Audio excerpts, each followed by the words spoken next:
Bienvenido a la Fundación para el Desarrollo de la Consciencia. Nuestra misión es elevar los niveles de consciencia en el ser humano. Integramos la sabiduría espiritual con el conocimiento científico. Esperamos encuentres este video de utilidad. Pues buenos días y buenas tardes a todos, los de América y a los de Europa. Iniciamos estas charlas con mucha ilusión, gracias a tres fundaciones, básicamente a la Fundación Desarrollo y Consciencia, la Fundación Climent Garau y Amigos del Desierto. Espero que disfrutéis de estos minutos que hemos preparado con tanto cariño. Y entro en materia ya directamente. Voy a presentar a los dos contertulios que tenemos esta tarde, esta mañana, y voy a empezar por Pablo Dors. Pablo, Pablo nació en Madrid en el año 63, en el seno de una familia de artistas y se formó en un ambiente cultural alemán. Es nieto del ensayista y crítico de arte Eugenio Dors, hijo de Pablo Dors, Pérez Peix, médico barista, y de María Luisa Führer. Es discípulo del monje teólogo Elman Salman, y tras graduarse en Nueva York en filosofía y teología, se fue a Roma. También estuvo en Praga y en Viena, donde se especializó en germanística. Se doctoró en Roma en el año 96 bajo la dirección de su maestro Elman Salman y con una tesis titulada Teopoética, Teología de la Experiencia Literaria. A la vuelta a España compaginó su trabajo pastoral primero como sacerdote y después como capellán universitario, y posteriormente también estuvo como capellán en un centro hospitalario, donde tuvo una labor básicamente de ayuda a personas que estaban terminales o con enfermedades muy graves. Fue profesor también de dramaturgia y estética teológica, y poco después también fue nombrado consejero del Pontificio Consejo, y además por expresa indicación del Papa Francisco. Esto desde el punto de vista de su personalidad o currículum vitae, pero yo a Pablo lo quiero llamar Pablo de la Amistad, y así lo defino, ¿no? Como Pablo de la Amistad. Bienvenido, Pablo. Muchas gracias por esta invitación. A todos vosotros, en especial a la Fundación de Desarrollo de la Consciencia, y muy en especial a Gonzalo, con el que he tenido alguna conversación previa, y bueno, que sepáis todos que para mí es una alegría y un honor estar con vosotros, y también gracias a todos los que os habéis conectado y vais a participar de esta tertulia, que a mí me gusta mucho el género tertulia, porque así pues no hay trampa ni cartón, lo que tenemos dentro es lo que sale, y eso es muy bonito. Gracias. Gracias, Pablo. Pues paso a presentar, para los que no los conozcáis tampoco, a Gonzalo Rodríguez Fraile. Gonzalo Rodríguez Fraile actualmente se dedica a impartir conferencias sobre el nuevo paradigma de la realidad e intenta, a través de su fundación, ayudar a incrementar los niveles de conciencia, a aquellas personas que lo desean. Gonzalo posee un extenso currículum. Él tiene un máster en Administración de Empresas, un MBA por la Harvard Business School, es licenciado en Derecho por la Universidad de Navarra, y en el año de su graduación fue premio extraordinario en la universidad y premio nacional al mejor expediente académico en España. Antes de cambiar el propósito de su vida, tuvo una experiencia y trayectoria empresarial muy importante. Fue cofundador de PRS Investment Advisory y también de AIG Private Banking, consejero de Banque Piaget, también de la Banque Cantonal y de muchas empresas internacionales. Ha escrito 2 libros, después entraremos en ello. El primero, Un nuevo paradigma de la realidad, y el segundo, uno que está prácticamente en el horno, Espiritualizarse, y también le preguntaremos sobre ello.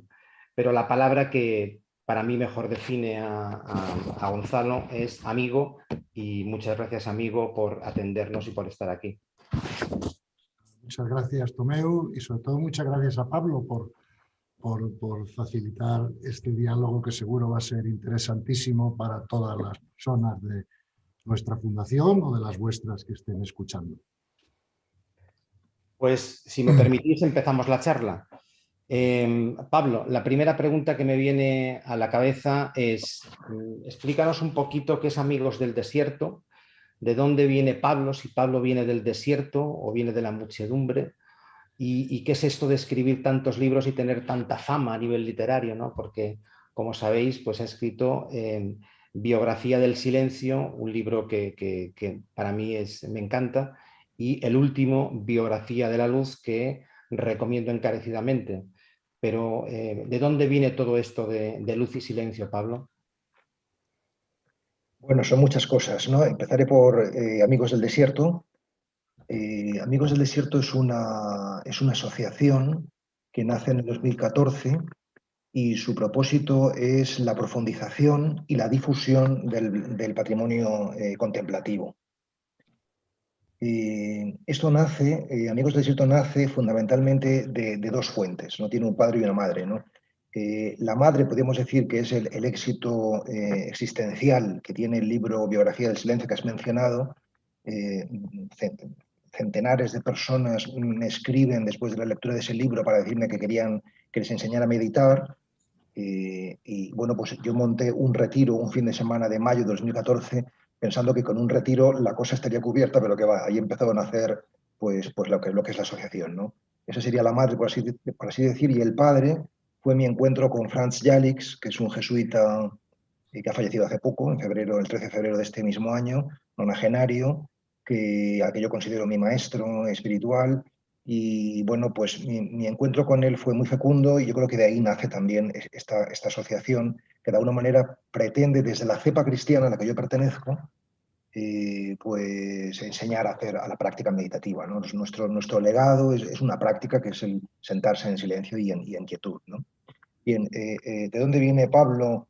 Pues de mi padre y de mi madre, ¿no? O sea, mi padre, como os he dicho ya, pues era un médico, mi madre era una filóloga, y bueno, yo recibí una educación fundamentalmente artística, también muy germanófila, estudié en el colegio alemán, pero desde muy pequeño, desde los, no sé, 13, 14 años, pues tuve una gran inquietud espiritual, una gran inquietud espiritual. Antes, yo creo que con 12, 13 años, 10, 11, 12, 13 años, ya tuve también una gran inquietud literaria, ¿no? De escribir, por eso me venía de la familia, porque mi abuelo pues también era un reputado escritor y demás, ¿no? Y, y bueno, pues a lo largo de mi vida he intentado hacer compatible estas dos dimensiones, estas dos vocaciones, la vocación artística, la vocación religiosa. Durante mucho tiempo las he vivido como algo conflictivo, como algo que luchaban entre sí, ¿no? A veces he recordado que Chekhov, el escritor, decía que él era médico y escritor y que la medicina era su esposa y que la literatura es su amante. Pero claro, esto no lo podía decir yo de mí mismo porque no quedaba muy bien. Y entonces, con el tiempo, realmente he llegado a descubrir que arte y religión pues, no son vocaciones distintas, al menos yo no las vivo como diferentes, sino como las dos caras de la misma medalla, es decir, mística y poética, ¿no? Experiencia y expresión, ¿no? Y de hecho, mis libros, que al principio eran libros que flirteaban más con la sombra, ¿no? Pues últimamente yo creo que son libros que, sin negar la dimensión oscura de la existencia, pues que quieren ser libros luminosos, ¿no? Es decir, que libros que ayuden a vivir, ¿no? Yo me siento fundamentalmente como un escritor, me siento también como un sacerdote, es decir, como un puente para muchas personas, para el misterio de lo invisible. Y últimamente, estos últimos años, me siento también como un monje, que creo que es una vocación que unifica, ¿no? El monje es el que tiene la aspiración a la unidad, ¿no? Porque creo que lo importante en la vida no es tanto lo que hacemos, en este caso pues yo me dedico al oficio sacerdotal, al oficio de escritor, sino lo que somos, ¿no? Y bueno, para brindar algo de eso, de lo que soy, pues estoy aquí. Muchas gracias por acompañarme, ¿no? y por estar en este encuentro. Gonzalo, ¿tú eres un monje o no? ¿Y qué hace un empresario en un sitio como este, ¿no? Había una canción que decía: ¿qué hace una chica como tú en un sitio como este, ¿no? un empresario de Harvard del business, ¿no? Que hace un cambio. A ver, cuéntanos esto para la gente que no te conoce. Bueno, pues vamos a ver, no, yo no soy un monje. De hecho, suelo decir que una de las razones por las que a veces me hacen algún caso, no mucho, ¿no? En las empresas y tal, es porque no soy un monje, no soy un hippie, no vengo a esto desde esas, digamos, orígenes y por lo tanto, pues soy uno como ellos, ¿no? Lo que pasa es que yo me dedicaba, entre otras cosas, a la banca privada, ¿no? Y yo, bueno, era fruto de mi educación, de mi cultura, como todos los demás. Y bueno, yo había escuchado qué es lo que uno tenía que hacer pues, para ser feliz en la vida, para, ¿no? Y bueno, yo hice todo lo que me dijeron mis padres, la cultura y tal y cual, pues que teníamos que hacer para que la vida te fuera bien y tal, ¿no? Y poco me sorprendí, cuando tenía 40 años tuve la gran fortuna de tener un éxito profesional muy temprano, o sea, y dije, oye, si ya he hecho todo lo que tengo que hacer en la vida y me han dicho, ¿no? Para ser feliz, ¿qué pasa, no? ¿Por qué sigues teniendo momentos de angustia, de dificultad, de estrés, de lo que sea, ¿no? Y fíjate que miré a mi alrededor y como me dedicaba a gestionar el dinero de todos los que tenían, de mucha gente que tenía mucho dinero, pues me di cuenta que ellos tampoco, a pesar del éxito que habían tenido en la vida, pues en el fondo eran felices, ¿no? Y me dije, aquí pasa algo. Y de alguna manera me sentí tirado del caballo, o sea, no ha sido una cosa que yo he hecho con absoluta libertad mía, ¿no? Yo me he visto, pues no sé, obligado de alguna manera pues a buscar respuestas y soluciones a este problema de la sociedad, ¿no? Que todo el mundo sufre, ¿no? De alguna manera, por algún motivo o por otro, y pensé que eso tendría que tener una solución. Pensé que la cultura del momento no me iba a dar la solución y decidí vender todas mis empresas y retirarme totalmente de la vida comercial y dedicarme a la investigación pues, de qué pasa, ¿no? ¿Qué está pasando? Porque la gente no conseguimos vivir pues, mejor, ¿no? De otra manera, ¿no? Eso me llevó mucho tiempo, unos 10 años. Le metí más de 10.000 horas de estudio, ¿no? De investigación, y luego cuando fui comprendiendo estas ideas y fui primero viviéndolas yo, pues me dije, coño, pues a lo mejor a los demás también les sirven para transformarse como a mí me habían transformado, ¿no? Y empecé por ahí. Y luego, claro, por la gracia de Dios, no por nada más, ¿no? Pero la verdad es que todo el mundo se mostró muy interesado y ya no ha habido vuelta atrás, ¿no? Y entonces, pues llevo ya muchos años intentando, pues, explicar estas cosas, o bien con conferencias, o con cursos, o con cátedras o proyectos universitarios, o escribiendo 2 libros, o lo que sea, pues por ver si puedo extender alguna de estas ideas que creo que ayudan a todo el mundo pues, a tener más paz interior. Y si tienes más paz interior, casi todo está hecho. Y entonces, esa es la razón, vaya, ¿no? Gonzalo, has escrito 2 libros. Mm. El primero, Un nuevo paradigma de la realidad, y uno que está en el horno, porque un pajarito nos ha contado que hay un libro por ahí, ¿no? Además con un autor, con un catedrático de Derecho Romano, ¿no? Los que procedemos del mundo jurídico, y además con coincidencia de que es uno de los hijos de Álvaro Dors, ¿no? Una coincidencia en esta charla, ¿no? ¿Tenéis título ya del segundo libro? Sí, el segundo libro, bueno, por llamarse de alguna manera, se va a llamar Espiritualizarse, ¿no? Porque el primer libro lo escribí en el 2015, fue un poco el producto de, bueno, pues de mis investigaciones o mi conocimiento hasta ese momento. No creo que el libro tenga mucho más mérito que el hecho de que intenté poner juntos o sintetizar, digamos, varias disciplinas del saber, ¿no? Porque como la verdad es una y la realidad es una, pues si conseguimos ver esa unidad desde muchas disciplinas del saber, nos ayuda en la mente. El segundo libro lo escribí porque, desde mi punto de vista, la cultura y la religión a la que yo pertenezco, que es obviamente la cristiana, porque yo nací en España, ¿no? Y en Europa, y pues yo creo que tenía necesidad de reespiritualizarse, ¿no? Y la verdad es que tengo una gran amistad con Rafael Domingos Le, que es una gran mente, es una gran persona y es una persona que vive la fe católica de una manera muy, muy concreta, ¿no? Y muy intensa. Y pensé que si escribía el libro con él, lo escribíamos los dos, ¿no? Como autores, bueno, pues podríamos a lo mejor entre los dos poner algo, no sé, poner algo delante que sirviera para reespiritualizar un poco la religión, ¿no? Que creo que es algo que es necesario para el futuro, ¿no? Y con esa idea escribí el segundo libro, ¿no? Y efectivamente ya está la maqueta final, ya de hecho Natalia, que es y Silvia me están ayudando a ponerlo en Amazon y creo que en las próximas 72 horas estará disponible para ser comprado por el que quiera, y tanto en electrónico como en físico, ¿no? Y esa fue la razón por la que escribí los dos libros, fundamentalmente. Muy bien. Pablo, hablando de espiritualidad, ¿por qué es importante la contemplación y el silencio para el desarrollo espiritual? Bueno, me ha quedado por responder antes, pues me hablabas de la fama o el éxito, y sobre eso no he dicho nada, ¿no? O sea, No, pero sí yo, que quiero decir, como lo has omitido, yo sí, no he querido incidir. no, porque me he olvidado, pero es un olvido significativo, ¿no? O sea, porque yo suelo decir que el éxito es lo que se ve y el fracaso es lo que no se ve, ¿no? Entonces, que el éxito no es otra cosa que la perseverancia en el fracaso.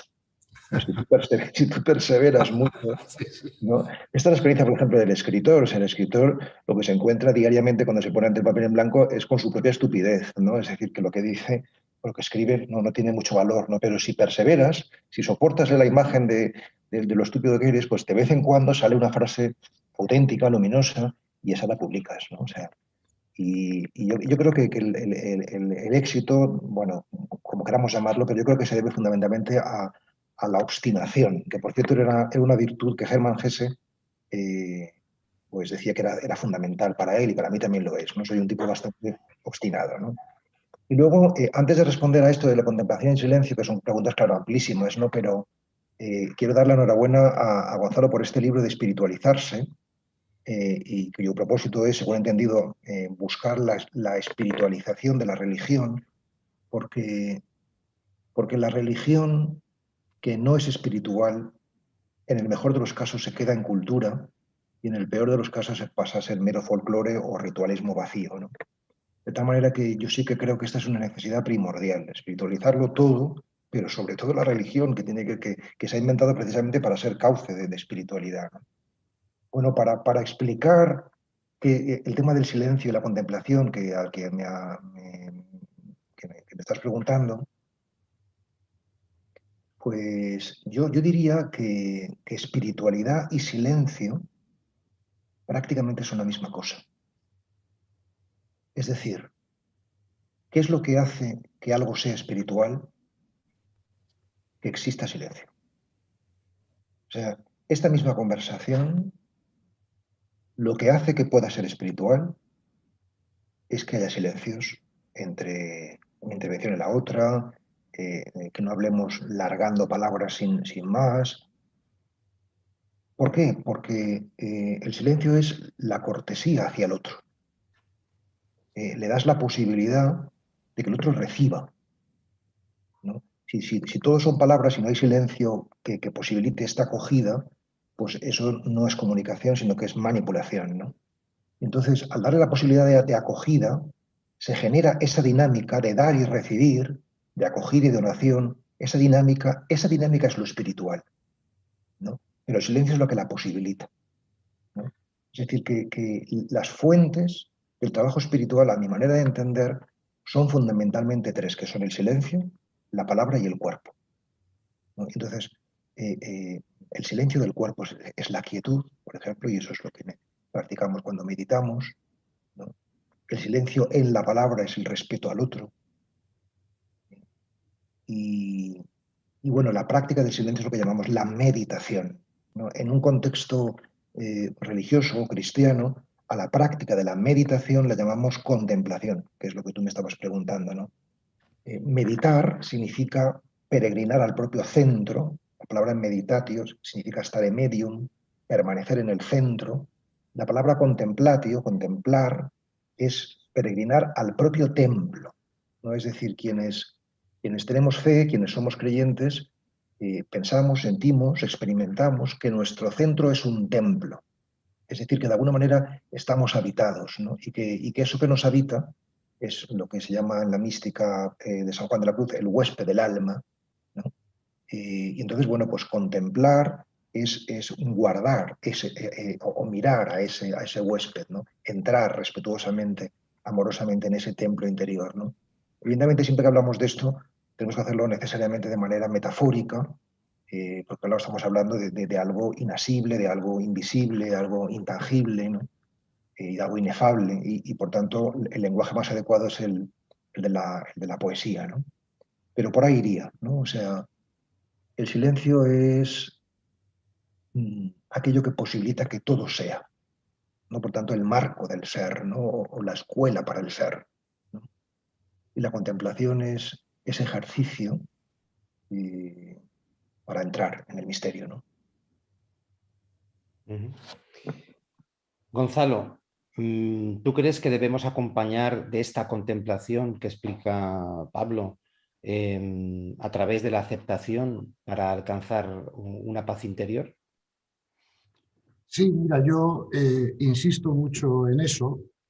Por supuesto, yo estoy totalmente, vamos, coincido 100% con Pablo sobre la importancia de la contemplación en el desarrollo espiritual, entre otras cosas porque además de todo lo que le he dicho, es porque cuando de alguna manera contemplamos, nos abrimos también a escuchar, ¿no? Lo que nos pueda llegar, mientras que cuando hacemos oración vocal, que también es aconsejable, que también nos sube la energía, pero cuando hacemos oración vocal, nosotros le estamos diciendo cosas a Dios, y cuando contemplamos, de alguna manera nos abrimos a recibir lo que seamos capaces de recibir, ¿no?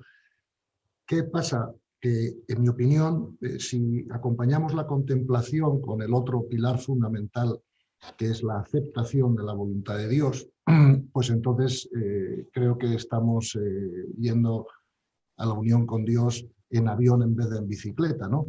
Y sabemos que en avión se llega más rápido que en bicicleta, eso es todo, ¿no? O de una manera más eficiente, ¿no? Sobre todo si el trayecto es largo, ¿no? Entonces, creo que todo lo que ocurre por voluntad de Dios, y creo que cuando aceptamos la voluntad de Dios dejamos de sufrir, porque el sufrimiento, en mi opinión, es la resistencia mental a lo que ocurre, ¿no? Y cuando no hay resistencia mental, porque vemos el valor de lo que ocurre y vemos todo viniendo, ¿no?, de la mano de Dios, pues aumentamos nuestra paz interior. Podemos ser expertos meditadores, pero luego nos va a ocurrir la vida, ¿no?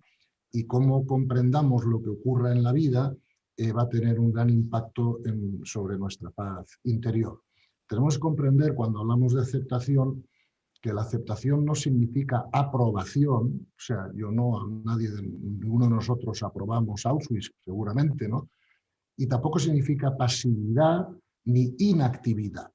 La aceptación lo que sí significa es agradecimiento a lo que ocurre, porque todo lo que ocurre, insisto, creo que es la voluntad de Dios y va dirigida al desarrollo de las almas. Creo además que en la filosofía cristiana o en la tradición cristiana, que es donde nosotros nos hemos creado, hay mucha afirmación de esa idea, ¿no? Por ejemplo, recuerdo un libro de San Alfonso Ligorio, se llama Conformidad con la voluntad de Dios. Alfonso Ligorio, como todos sabemos, es doctor de la Iglesia, y en él afirma textualmente: nunca atribuyáis al demonio ni a los hombres lo que ocurre. Todo lo que ocurre, lo bueno, lo malo y lo regular, viene de Dios. ¿Me explico? Y aunque eso teníamos que tener hasta hace 20 o 30 años, pensar de esa manera requería tener mucha fe y confianza en Dios.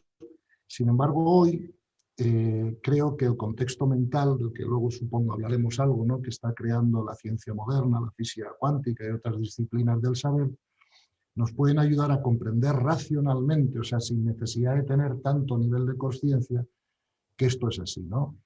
Entonces, creo que la ciencia moderna nos lleva a comprender que la consciencia crea la realidad, y lo único que nos tenemos que preguntar es ¿para qué?, ¿no? ¿Cuál es el propósito o motivo por el que la consciencia va creando la realidad?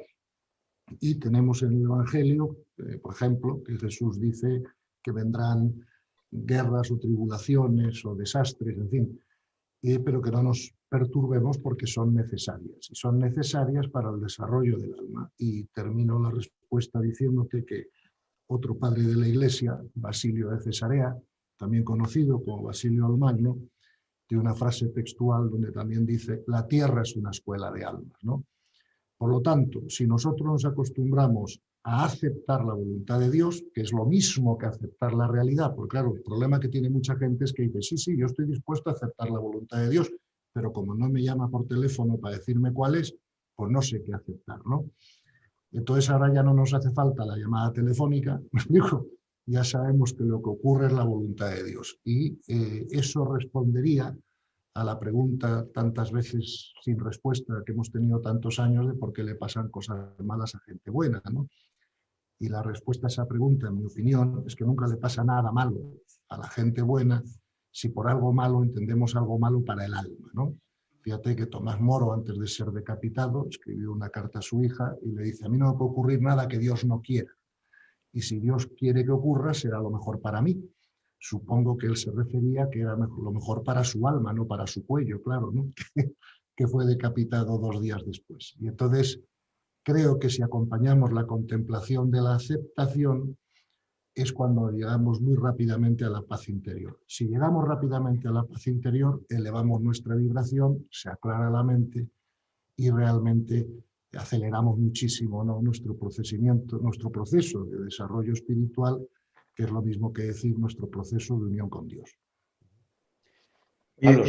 Tomeu, antes de que me preguntes nada, Pablo, tú, por favor, corrígeme, añade, quita, lo que sea, ¿no? O sea, que este es el diálogo, claro. Sí, sí. En absoluto, ¿no? O sea, simplemente que lo que ha dicho Gonzalo, pues no sé, me suscita muchísimas cosas, ¿no? Y me gustaría, no sé, comentar cómo lo veo yo, sin decir que, sí, bueno, yo creo que seguramente son visiones complementarias, o al menos yo siento la necesidad de contaros cómo lo veo yo el asunto, ¿no? O sea, decir, porque aquí se han dicho cosas muy gordas, ¿no? O sea, y bueno, pues yo, por ejemplo, por empezar por algún lugar, ¿no?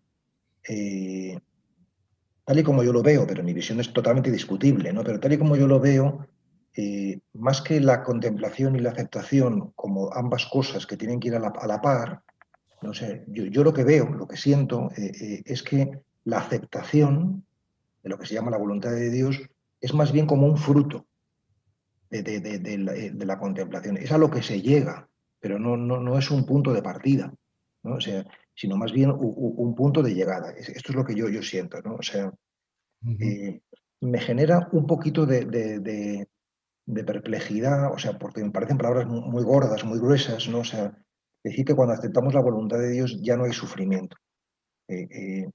Porque yo pienso, por ejemplo, en Jesús de Nazaret, en el huerto de los olivos, evidentemente está ahí, bueno, debatiéndose para cumplir la voluntad de Dios, ¿no? O sea, pero no le resulta fácil, ¿no? O sea, y suda sangre, según dice la tradición y demás, ¿no? Entonces, uno tiende a pensar, bueno, si a él, ¿no? Que era nada menos que quien era, ¿no?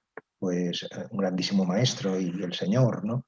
Pues le resultó tan difícil, pues tuvo que pasarlo tan mal, ¿no? O sea, pues seguramente a mí no se me va a ahorrar mucho sufrimiento, ¿no? Y yo tiendo a pensar esto, ¿no? O sea, y luego,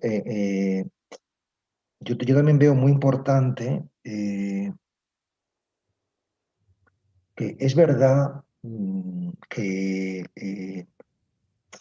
más que todo lo que ocurre es voluntad de Dios, o sea, que es una formulación bueno, que es posible, ¿no? Por decirlo tal cual, pero yo diría que todo cuanto sucede es el mejor camino para ti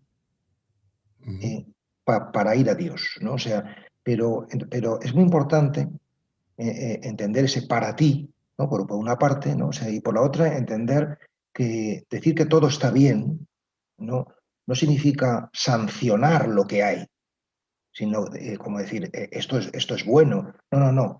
Esto es bueno para lo que tiene que haber, ¿no? Es decir, que lo que hay es el punto de partida para realmente conseguir la voluntad de Dios, pero no el punto de llegada, no la voluntad de Dios sin más, ¿no? O sea, es decir, que una guerra puede ser un buen punto de partida para que haya la paz, pero no es sin más el punto de llegada. Queda llegar a la paz, queda lo esencial, ¿no? Es decir, que yo creo que ese matiz a mí me parece que es importante en fin, para que nuestras palabras no resulten insultantes a quienes lo están pasando mal, ¿no? O sea, decir que diga, bueno, vosotros habláis así porque no tenéis grandes dramas, ¿no? que digerir, ¿no? Lo digo con todo respeto, pero me parece importante hacer estas observaciones, ¿no? Porque, Pablo, cuando hablas de sufrimiento, y entiendo que, bueno, la figura de la cruz es la solución, es la llegada. ¿Se puede llegar sin el Espíritu? O sea, es decir, yo creo que el mensaje de Jesús de Nazaret fundamentalmente se resume en la palabra redención, ¿no? Y la redención se simboliza con la cruz, ¿no? O sea, y entonces lo que Jesús hace, la propuesta que él viene a traer, no es ni una respuesta teórica, él no es un filósofo, él no da explicaciones como estamos intentando dar nosotros, ¿no? Tampoco es un hombre pragmático, en el sentido de que sí, curó a unos cuantos, pero dejó a muchos sin curar, y de hecho el mal sigue imperando en el mundo en buena medida, y por tanto el problema no se ha resuelto en absoluto, ¿no? O sea, sino que él da una propuesta de trabajo. O sea, él no es un teórico ni un pragmático, sino que da una propuesta de trabajo, y la propuesta de trabajo espiritual es abrazar la cruz, abrazar lo oscuro, para redimirlo, para cambiarlo de signo, ¿no? Te está diciendo, en la medida en que tú abrazas lo adverso sigue siendo negativo, pero ya no tiene ese veneno destructivo, sino que puede convertirse en un camino de construcción para ti, ¿no? Esa es la cuestión, ¿no? O sea, que nosotros nos resistimos a abrazar lo sombrío, porque lo sombrío nos repugna, ¿no? Pero en la medida en que poco a poco, humildemente, acompañados, vamos haciendo este ejercicio, pues lo oscuro va perdiendo ese carácter virulento y destructivo, ¿no? Uh-huh. Me preguntan por el chat muchas preguntas, veo que hay muchísima actividad. Me preguntan... Vaya, es que hemos entrado directamente en el núcleo de la cuestión, ¿no? Me pregunta, hay muchísimas preguntas, se las sugiero a Gonzalo y después a Pablo, ¿no? Me preguntan, ¿el silencio interior es la respuesta siempre? Bueno, vamos a ver. Yo creo que el silencio interior es siempre una gran respuesta y también es siempre una gran pregunta, ¿no? Y creo que al tema de la aceptación se puede llegar a través de dos vías. Una es, como muy bien ha dicho Pablo, la contemplación, y otra es la comprensión espiritual. ¿Me explico? O sea, la comprensión espiritual te lleva a comprender que la voluntad de Dios es soberana, o sea, que a Dios no se le ha ido la creación de las manos, y que, como dijo San Basilio Cesarea y dije yo antes, esto es una escuela de almas, ¿verdad? Entonces, ¿qué pasa? A mí lo que me parece es que a veces podemos tener mucha fe religiosa, pero sin darnos cuenta, porque a veces el contexto mental que manejamos no somos conscientes de él, ¿no? Podemos tener un contexto mental un poco, digamos, materialista, ¿no? O sea, conozco personas que tienen una gran fe religiosa, pero que su visión de la realidad y del mundo es materialista y dan mucha realidad a la realidad física, lo que percibimos por los sentidos, ¿no? Creo que el silencio, entre otras cosas, nos ayuda a comprender, nos ensancha la mente, ¿no? Porque nos ayuda a comprender que la realidad es mucho más amplia, ¿verdad?, que la pura realidad material. O sea, hoy se sabe que el universo es multidimensional, que tiene muchas dimensiones, el Evangelio ya lo dijo, ¿no? El cielo tiene muchas moradas, y por lo tanto, si damos realidad al mundo espiritual en nuestra, digamos, en nuestra mente, ¿verdad?, eso nos ayuda a comprender que lo que ocurre, como ha dicho Pablo antes, es para cada uno de nosotros lo mejor para nuestro desarrollo espiritual, ¿verdad? Por eso las personas tienen unos y otros distintas experiencias en la vida. Además, como hablaremos después de esto, supongo, ¿no? Pero claro, el proceso de crecimiento espiritual es un proceso de desarrollo de consciencia, pues de la misma manera que los niños en párvulos en un colegio pues juegan a la plastilina y los niños de COU pues ya están haciendo álgebra en la pizarra, pues es verdad que las almas que tienen distintos niveles de consciencia, ¿verdad?, necesitan distintas experiencias para su crecimiento, porque no sería, digamos, muy eficiente que un niño de párvulos esté estudiando álgebra, otra cosa porque no lo va a comprender y se va a frustrar el profesor y él mismo, y tampoco sería eficiente que un niño de COU estuviera jugando a la plastilina, ¿verdad? Ahora, claro, para llegar al álgebra hay que empezar por la plastilina. Por lo tanto, creo que buscar el silencio es algo que nos ayuda a comprender todo eso, ¿no? Y una vez que se comprende eso, es mi experiencia y la experiencia de miles de horas que llevo de terapia, ¿no?, con gente que sí ha tenido muchos tipos de problemas, dramas, etcétera. Creo que el comprender el valor pedagógico de lo que ocurre y comprender que la realidad es espiritual más que física, sí ayuda mucho a la paz interior. Fíjate que una de las cosas que estamos intentando hacer en la fundación, y que hay muchísimos psiquiatras y psicólogos interesados en esto y recibiendo cursos y tal, es un poco empezar a utilizar lo que yo llamo no solo la psicología mental, sino la psicología espiritual. Es decir, yo he tenido casos de gente con unos dramas terribles, muertes de hijos, de seres queridos, violaciones, rechazos por homosexualidad, por lo que sea.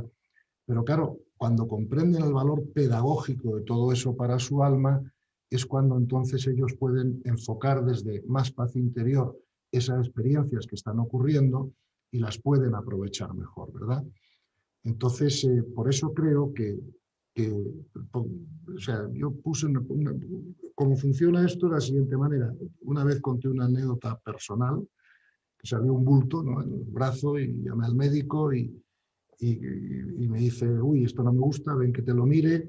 Me lo mira y me dice, uy, a otro no se lo diría porque le puedo poner nervioso, pero como sé que a ti no te importa, pues te lo digo. La mitad de las veces es un cáncer, la mitad es que te ha picado un bicho, ¿no? Claro, es muy distinto el asunto, ¿no? Si te ha picado un bicho, se drena ahí fuera, y si es un cáncer, pues es malo además, ¿no?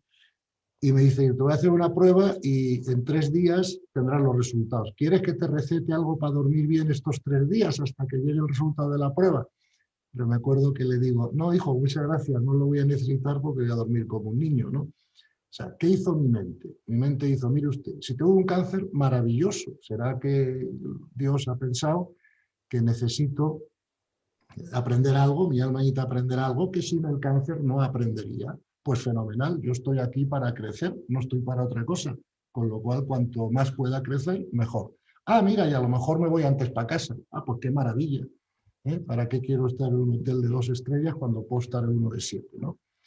¿A que no es un cáncer? Ah, pues qué maravilla. Estaré por aquí 15 años más dando la lata a la gente, intentando explicar estas cosas, tal y cual, y ya me iré para casa. Entonces, eso es la aceptación, ¿no? Gonzalo, porque tú has llegado ya a un nivel de elevación espiritual y de santidad que el resto de los mortales estamos todavía ahí. Bueno, no, por desgracia para mí no me considero nada de eso. Lo que sí creo es que la manera más rápida, fíjate, Pablo, que si leemos el Evangelio con detenimiento, y tú y yo lo hemos hecho muchas veces, hay un pasaje del Evangelio donde Jesús dice, no todo el que dice Señor, Señor encontrará el reino, pero sí todos los que cumplen la voluntad del Padre, ¿no? Por eso yo insisto tanto en la aceptación, porque una vez que la comprensión espiritual está ahí, digamos, no es tan complicado. Y fíjate que, como luego hablaremos también, supongo, la aceptación es lo que más rápido trasciende el ego. Porque como dijo Jesús y como dijo Buda, porque esto es una verdad universal, vamos a ver, la raíz del sufrimiento está en el deseo egoico, ¿verdad? Yo quiero esto, quiero aquello, quiero lo de más allá, pero Dios quiere lo que Él quiere. Y lo que Dios quiere está enfocado al desarrollo del alma. Muchas veces lo que queremos nosotros está enfocado a la comodidad del ego, ¿no?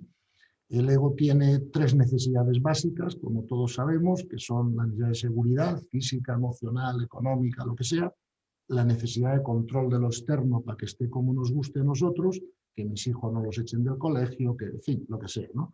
Y tercero, esa necesidad que todos tenemos de ser queridos, respetados, aceptados por los demás, llámalo como quieras, ¿no? Esas necesidades se rompen muy fácilmente una vez que te acostumbras a aceptar la voluntad de Dios, porque entonces ya tú lo único que quieres que ocurra es lo que Dios quiera.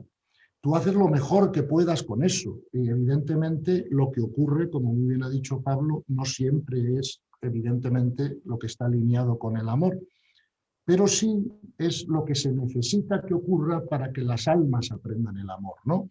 Yo creo que Dios no se equivoca y yo confío en Dios 100% y por lo tanto yo acepto todo lo que acontece.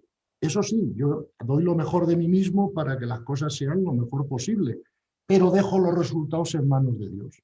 Y entonces ya no puedo tener angustia ni estrés, no puedo perder la paz con esa actitud. Claro, si no pierdo la paz, mantengo siempre elevada la vibración y entonces puedo recibir más información. Fíjate que la física cuántica ha demostrado que cuanto más rápido es la vibración de la energía, más información puede contener. Por ejemplo, yo en este cenicero no puedo meter 2 litros de agua, se rebosaría.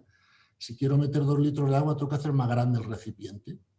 Creo que la paz interior es la manera de hacer más grande nuestro recipiente para poder recibir más información.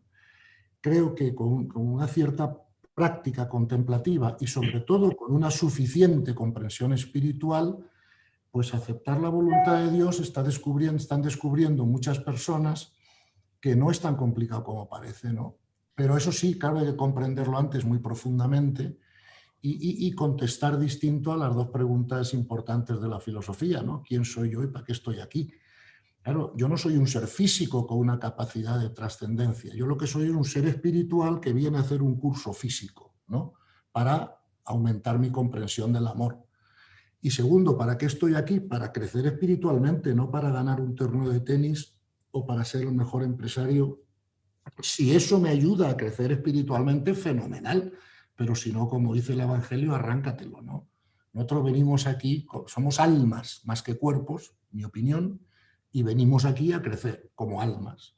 Entonces, sabiendo eso, pues nos tomamos esto como un curso de colegio. Entonces, lo que pasa pues tiene una importancia más relativa que si nos vemos como seres físicos, claro, que puede pasar cualquier cosa que suponga nuestra extinción, no sé si me explico, ¿no? Y eso nos va a dar mucha menos paz. Por eso creo que si contemplamos y meditamos y comprendemos espiritualmente de qué va todo esto y eso nos lleva a aceptar la voluntad de Dios, eso es lo más rápido para unirnos a Él, porque unirnos a Dios significa unirnos a su voluntad, claro. Y el Evangelio lo deja muy claro, ¿eh? Dice, no todos los que oran, pero sí todos los que cumplen la voluntad del Padre. Y por lo tanto me gusta insistir mucho en ese punto, porque creo que es un consejo evangélico clarísimo, ¿no? Y creo que todos los consejos evangélicos son 100% acertados.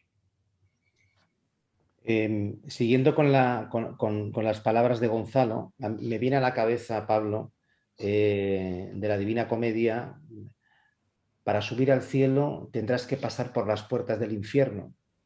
Es decir, tendrás que adentrarte en la oscuridad para ver algo de luz. Esto, Pablo, estas palabras para ti, ¿te sugieren algo? Me sugiere muchas cosas, claro que sí, ¿no? Me gustaría también decir algo sobre esto que has comentado de el silencio es la respuesta siempre. Y mi respuesta es sí. El silencio siempre es la respuesta, ¿no? Por la sencilla razón de que hacer silencio es no intervenir, ¿no? O sea, cuando intervenimos inmediatamente, lo que hacemos es reaccionar más que responder. Responder es tomarse tiempo. Tomarse tiempo. Entonces, tomarse tiempo, escuchar, callar, ¿no? Siempre es la respuesta más adecuada. Luego ya veremos, ¿no? Si qué tenemos que hacer, si tenemos que hacer algo, ¿no? ¿Y por qué es lo más adecuado? Que sea una respuesta y no una reacción, ¿no? Porque tomándonos tiempo es como respetamos la realidad, dejamos que la realidad se exprese, ¿no? Y si intervenimos muy rápido, no permitimos que la realidad se exprese y entonces estamos demostrando que no tenemos confianza en la realidad, ¿no? Que queremos mejorarla, ¿no? Que no nos fiamos de lo que pueda dar de sí, ¿no? Es decir, el silencio es una escuela en el misterio de la vida, ¿no? Nos enseña a respetar misteriosamente las cosas, ¿no? El misterio de las cosas, ¿no? Y por tanto, el trabajo espiritual no tiene nada que ver con el trabajo de la ciencia, con el trabajo de la técnica, porque la ciencia quiere comprender y la técnica quiere manipular, quiere dominar, poner al servicio, ¿no? El trabajo espiritual es otra cosa, ¿no? O sea, se mueve en otra esfera, ¿no?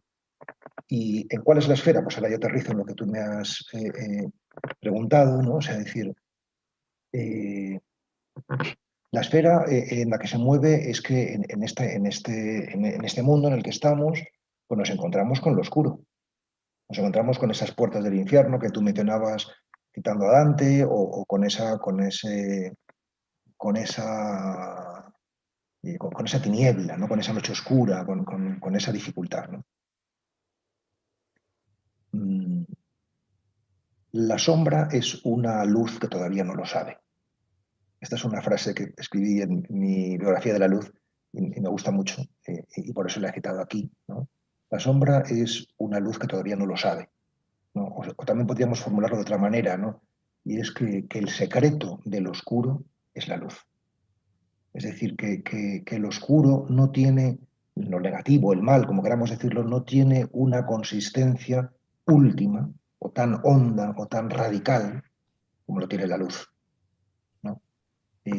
Claro, esto puede ser una simple teoría o una simple hipótesis, ¿no? O puede ser, por el contrario, una experiencia. La experiencia de los místicos es justamente esta, ¿no? O sea, es que en la entraña de lo más negativo de la cruz está la luz, está la resurrección, está la plenitud que estamos buscando, ¿no? Entonces, desde esta perspectiva, no parece sensato escaparnos del oscuro, ¿no? Sino más bien atravesarlo, para ir a su núcleo más íntimo, que es luminoso, ¿no? O sea, nuestro problema es que huimos del oscuro en lugar de atravesarlo, ¿no? Es decir, en cuanto viene un problema, lo que queremos es o bien escaparnos o bien resolverlo, ¿no? Pero el trabajo espiritual justamente es para que ni huyas ni lo resuelvas. Es decir, ni te escapes ni busques una solución mental, sino que lo atravieses, ¿no? O sea, que lo atravieses y que hagas esa aventura, ¿no? Es decir, yo creo que en prácticamente todas las tradiciones de sabiduría está este planteamiento de la meditación como una batalla contra los demonios interiores, ¿no? Y en definitiva, a mí me parece que esta visión es profundamente realista, porque está mostrando que luz y oscuridad son las dos caras de la misma moneda, y no está ofreciendo una visión idílica o utópica de la iluminación o del trabajo espiritual. No. O sea, es decir, los trabajadores del espíritu son guerreros, ¿no? O sea, o queremos ser guerreros, ¿no? Guerrilleros, ¿no? Que luchan, ¿no? contra el oscuro, ¿no? Ahora, el tema es qué significa eso de luchar contra el oscuro, ¿no? O sea, eso es otra cosa que nos llevaría muy lejos, ¿no? Había una pregunta allí que he leído, que quizás no es para este momento, para después, ¿no? Que decía, ¿cómo es posible abrazar lo adverso, ¿no? Pero en fin, no sé si abordarlo ahora, en otro momento, ya me dices tú también. Sí, perfecto, perfecto. Y que sea dinámico, Sí. maravilloso, perfecto. Bueno, pues tiene que ver con esto de la oscuridad que estamos hablando, ¿no? O sea, es decir, yo creo que se nos pide un trabajo emocional y un trabajo espiritual, las dos cosas, ¿no? Es decir, que la espiritualidad no está reñida con la psicología, y la psicología se ocupa fundamentalmente de las emociones, y la espiritualidad de lo que voy a contar a continuación, de la contemplación, ¿no? Es decir, que ante lo oscuro tenemos una respuesta emocional que debemos cursar, que debe desarrollarse, ¿no? En general, pasamos por una etapa de sorpresa cuando nos viene una mala noticia, por ejemplo, un cáncer que ha dicho Gonzalo, una primera etapa de sorpresa, de indignación, una segunda etapa, que acabo de apuntar, de búsqueda de soluciones o de negación del hecho, ¿no? Y una tercera etapa, si vemos que no lo vencemos, pues de tristeza o de rabia, ¿no? Todas esas fases emocionales hay que recorrerlas para que lo espiritual no sea una tapadera y no sea una ideología, ¿no? Sino que realmente nazca de haber recorrido todo este itinerario emocional, ¿no? ¿Y en qué consiste el trabajo espiritual? ¿Cómo abrazar lo adverso? Pues yo diría que hay tres momentos también, y concluyo brevemente, ¿no? Un primer momento, lo que llamamos la mirada contemplativa. ¿Qué significa esto de mirar contemplativamente? Significa imprimir a tu mirada hacia lo oscuro benevolencia y ternura. Esto no es fácil. Por ejemplo, mirar una desgracia con ternura y con benevolencia no es fácil, pero se puede entrenar, ¿no? Y para entrenarlo, la mirada tiene que ser breve, porque si no es breve, es morbosa. Es decir, lo largo es morboso. Si tú estás mucho tiempo en lo oscuro te atrapa, te arrastra, ¿no? Y por tanto tiene que ser breve, breve. Es así como vamos entrenándonos, ¿no? Ese sería un primer momento, mirada contemplativa. Un segundo momento, que sería un momento donde se hace el clic, ¿no? O sea, es cuando descubres que en la herida del otro late la tuya, o que en tu herida late la herida del mundo. Es decir, que estamos todos en la misma barca, ¿no? O sea, que realmente quien sufre no es otro, eres tú. O cuando está sufriendo la humanidad entera, ¿no? Claro, esto ya es un paso místico, por así decir, ¿no? Pero por supuesto que lo podemos dar, y se da de hecho, ¿no? Y esto significa que lo que nos destruye realmente no es la herida, sino el aislamiento con la que lo vivimos. Es decir, cuando vivimos un problema nos tendemos a encerrar, ¿no? Eso es lo que nos destruye. Pero si tú tienes un problema y lo compartes con alguien, pues ya es el 50% de peso. Si lo compartes con 10 personas, ya es el 10%. Si lo compartes con 100, ya es el 1%. Si lo compartes de verdad, es decir, los otros asumen la carga que tú estás poniendo en sus manos, ¿no? O sea, y la última fase sería la compasión, ¿no? Es decir, cuando tú haces esta experiencia de que todos estamos en la misma barca, de que todos somos uno, solamente de esa cepa nace la auténtica compasión, ¿no? Que no es desde luego el movimiento descendente de pobrecillo, de sentir lástima, sino es asunción del dolor ajeno y entrega del propio, que solemos olvidarnos de esto, ¿no? O sea, de entregar también la propia flaqueza, ¿no? La propia debilidad, ¿no? Cuando uno hace esta experiencia completa que acabo de resumir muy rápidamente para no alargarme, de ahí sí que pueden hacer, en mi modesta opinión, una cierta aceptación, ¿no? de la voluntad de Dios, ¿no? No sé si definitiva o temporal, ¿no? O que dura un cierto tiempo, ¿no? Pero sí que ciertamente hemos de estar muy activos para que esta dinámica pues, no se enfríe, sino que estemos siempre activos en la misma, ¿no? Acercarse al dolor, como dice Pablo, esta mañana he estado con un preso, sabéis que soy jurista y visito presos por mi especialidad. Me ha sorprendido porque es una persona que está condenada a muchos años y me ha dado las gracias por compartir el silencio con él, porque quizás hemos estado pues 2 minutos en silencio, ¿no? Y esto me sugiere que le pregunte o repregunte a Gonzalo para intentar ayudar a alguien en esa aceptación. ¿Cómo debe hacerse? ¿Es un arte? ¿Es una técnica? ¿Se puede ayudar explicando la aceptación o la espiritualidad? Bueno, pues para mí, en mi experiencia, es las dos cosas. Es un arte y también es una ciencia, ¿no? ¿Por qué es una ciencia? Bueno, porque la espiritualidad hoy en día se puede explicar racionalmente mucho mejor que hasta hace poco tiempo, ¿no? Porque, como decía al principio, los conocimientos modernos, ¿no? Nos llevan a una mejor comprensión, en mi opinión, e incluso racional de la espiritualidad. Porque fíjate que lo transracional, lo espiritual, es transracional, evidentemente, ¿no? Nunca vamos a llegar con la razón a la verdad espiritual. Pero el hecho de que sea transracional no quiere decir que sea irracional. ¿Me explico? Porque todo lo que existe es un olón, una totalidad aparte, y una de las propiedades de los olones es que los olones superiores incluyen y trascienden, pero no trascienden y disocian, porque eso sería patología, ¿no? Entonces, la espiritualidad está por encima de la razón, pero no en contra de la razón, por así decirlo, ¿no? Por lo tanto, tiene una parte de, entre comillas, ciencia, poder explicarlo bien, ¿no? Ahora, tiene, yo creo, más de arte en el sentido que para poder explicar a alguien qué es la aceptación, primero tienes que aceptar tú. O sea, yo creo que es muy importante que en la espiritualidad, cuando alguien intente explicar algo a otro, ese que lo explica lo haya vivido, no solo tenga un conocimiento teórico del asunto, ¿no? No es solo saber acerca de, sino es convertirte en eso, ¿no? Y desde esa fuerza energética, ¿no? de que tú lo has vivido, es como mejor lo capta el otro, ¿verdad? Porque en toda labor de servicio, apostolado, pues siempre hay una parte de conmover y otra de convencer, ¿no? Y muchas veces la de conmover es más importante todavía. Yo he tenido la fortuna, ¿no?, de haber tenido conversaciones privadas con algunos gigantes de la espiritualidad, ¿no? Y siempre he salido de allí como si me hubieran metido heroína en vena, ¿no? El impacto, ¿no?, de la vibración de esas personas, ¿no?, o de la energía, pues se ha notado, con independencia de que se haya dicho conceptualmente una cosa o la otra, ¿no? Fíjate que Pablo ha dicho algo antes, una cosa que a mí me ha parecido muy importante y por eso la quiero resaltar, ¿no? La diferencia entre el conocimiento, por así decirlo, de otras cosas, o científico, llámalo como quieras, y el camino espiritual, ¿no? Fíjate que Lao Tzu, el fundador del taoísmo, dijo una cosa importante en esta misma dirección que ha dicho Pablo, ¿no? Dice, en el conocimiento intelectual todos los días se añade algo, sin embargo en el crecimiento espiritual todos los días se suelta algo, ¿no?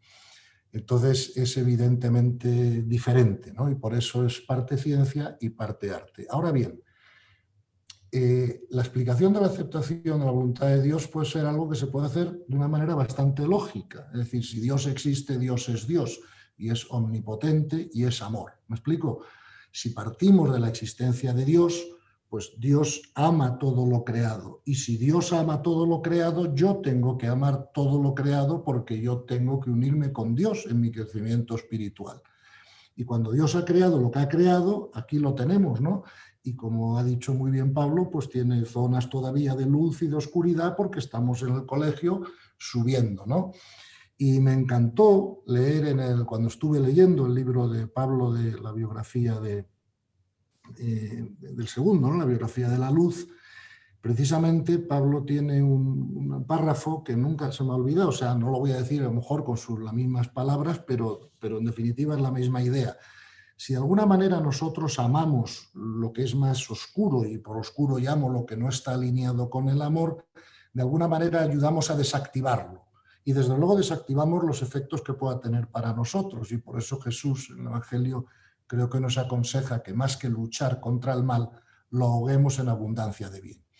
Entonces, ver las cosas oscuras con compasión solo se puede hacer desde el amor, no desde el cariño. Eso creo que es una distinción importante para los que nos estén escuchando, porque fue digamos, una traba importante que tuve yo durante muchos años hasta que lo comprendí en mi crecimiento espiritual. Porque yo escuchaba esta enseñanza evangélica y yo pensaba, yo no puedo querer al enemigo o al malo como quiero a mis hijos. Claro, es que el Evangelio no me está diciendo eso. El Evangelio me está diciendo que lo ame, no que lo quiera. O sea, el sentimiento y la emoción no están hechas para amar para amar lo oscuro. O sea, es como si yo quiero oler por la oreja o escuchar por la nariz. O sea, la nariz está hecha para oler y no para escuchar. Es el amor incondicional, es una comprensión espiritual, no es un sentimiento. Entonces, el amor incondicional lo que sí produce es una actitud de compasión, porque como bien ha dicho Pablo, entiendes qué es la compasión, es comprender las raíces del sufrimiento humano generalizado, ¿verdad?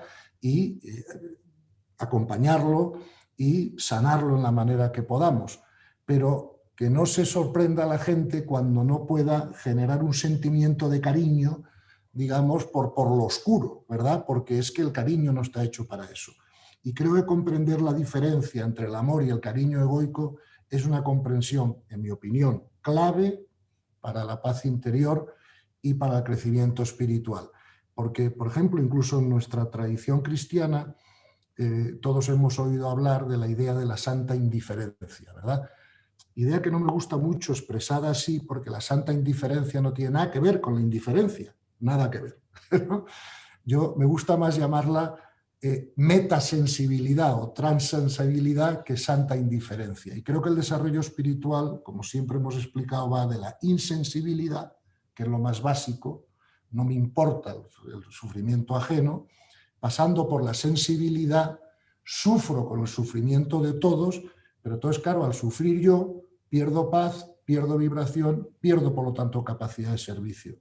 o llegar a eso que hemos llamado la santa indiferencia, que yo la llamo la metasensibilidad, que es decir, comprendo el sufrimiento de los demás, me dispongo a ser de servicio y a ser compasivo ante ello, pero no me meto yo en el agujero también, porque entonces, claro, no puedo ayudar a los demás a salir de él, ¿no? Siempre pongo el ejemplo, si voy con una persona andando por el bosque, me caigo en las arenas movedizas, más que se tire y se abrace conmigo para morirnos juntos, prefiero que se quede fuera y me eche una rama, ¿no? Entonces, estoy totalmente de acuerdo con lo que ha dicho Pablo, pero creo que tenemos que tener claro que la compasión la generamos mejor desde la comprensión de amor que desde el cariño egoico o el sentimiento, ¿no? Y comprender también que las emociones y los sentimientos no son lo mismo, porque a veces hay confusión en la gente o lo equiparan, ¿no? Y claro, si lo equiparamos no lo vamos a sanar igual de bien. La emoción es un movimiento del cuerpo instintivo que compartimos con los animales y tiene que ser soltada, porque si se expresa nos cargamos las relaciones y si se reprime se somatiza. Pero el sentimiento es un producto de la mente. Los animales no tienen sentimientos, tienen emociones, porque pues se llaman sentimentales y no sentimos según pensamos, ¿verdad? Entonces yo, por ejemplo, veo un crimen, me puedo sentir muy mal si no pienso bien. Ahora, si yo me doy cuenta que eso que ha ocurrido no puede ser ajeno a la voluntad de Dios o no hubiera ocurrido, ¿me entiendes? Porque si la conciencia no colapsa el electrón no ocurre nada. Entonces ya puedo pensar sobre el tema diferente y sentirme diferente.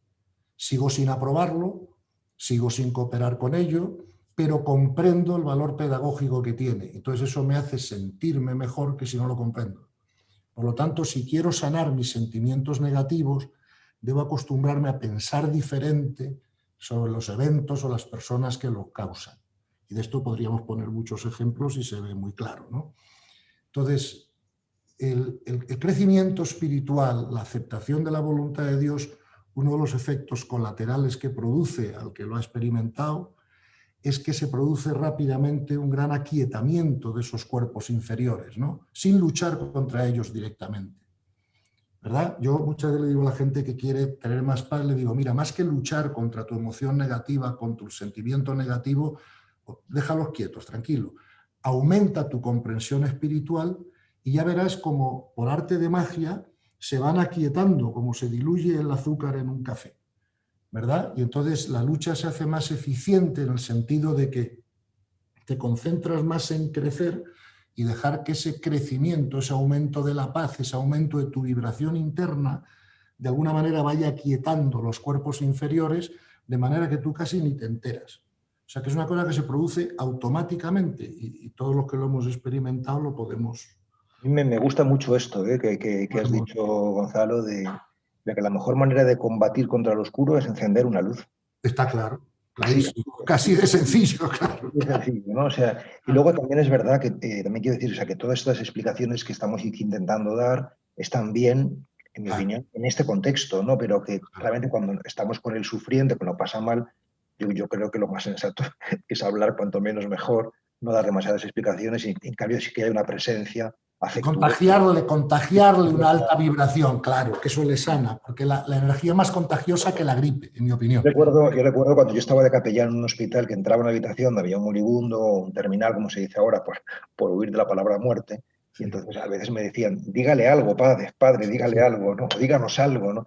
Pero yo me guardaba mucho de entrar en el mundo de la palabra, porque claro, iba a decir un lugar común, iba a decir, pues no sé, una primera cosa que se me dice a la cabeza, o sea, más que palabras, ante el sufrimiento hace falta silencio amoroso.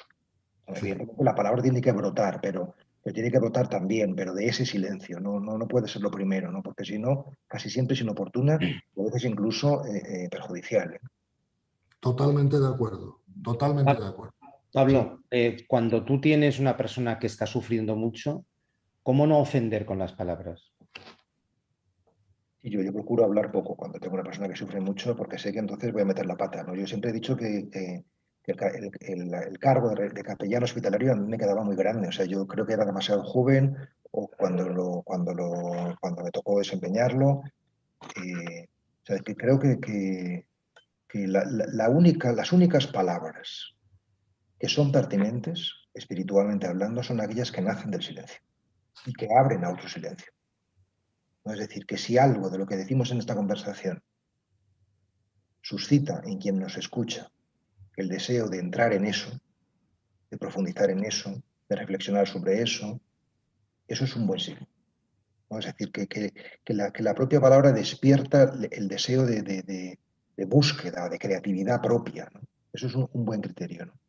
Pero eso solamente va a ser así si realmente así ha nacido en nosotros, ¿no? Por eso es muy peligroso ser en fin, un líder espiritual o un predicador o como queramos llamarlo, porque enseguida se tergiversa y enseguida te puedes pervertir. O sea, tienes que hacer meditación antes de hablar y después, ¿no? Primero para purificar y luego para seguir limpiando, ¿no? Porque sí, porque si no, pues se te cuelan pues, cosas que no tienen que estar aquí presentes, ¿no? Pablo, ¿la luz para ti es lo mismo que la gracia? Esencialmente sí. Esencialmente sí. Bueno, gracia es una palabra que del término de la terminología cristiana, ¿no? O sea, pero fundamentalmente yo las utilizaría como sinónimos, sí. ¿Y cómo cooperar mejor con la gracia?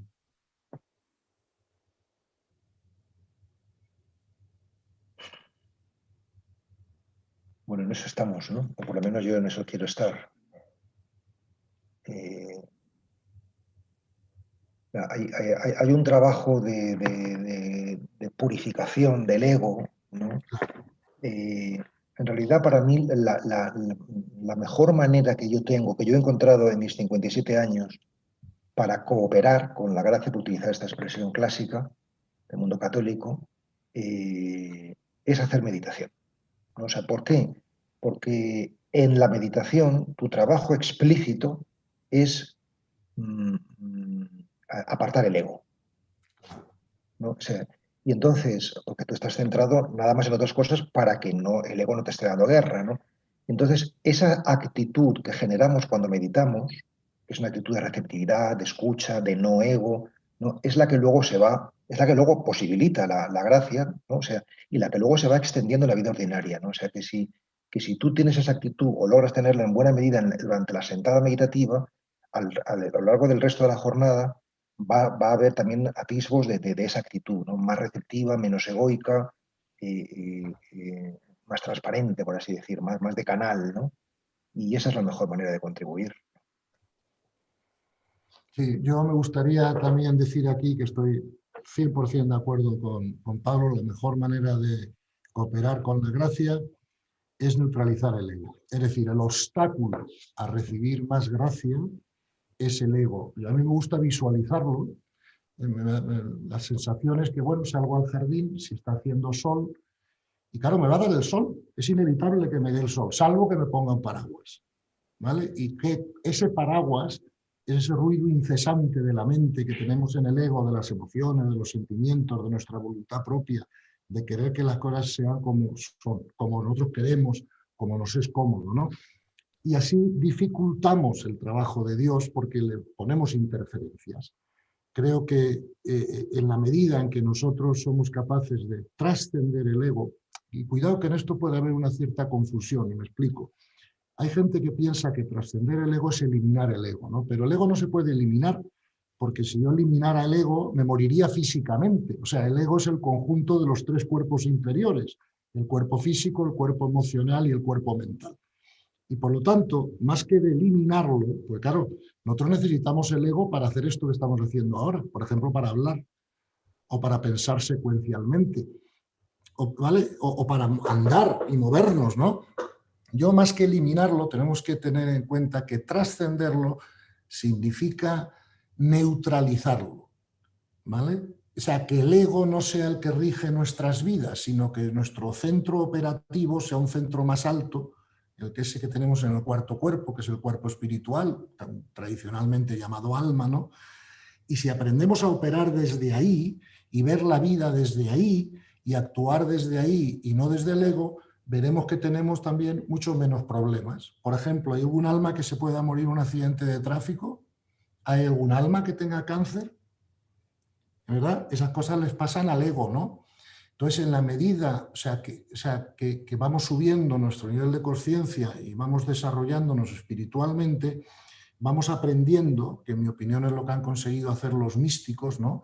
Vamos aprendiendo a identificarnos con el alma y no identificarnos con el ego.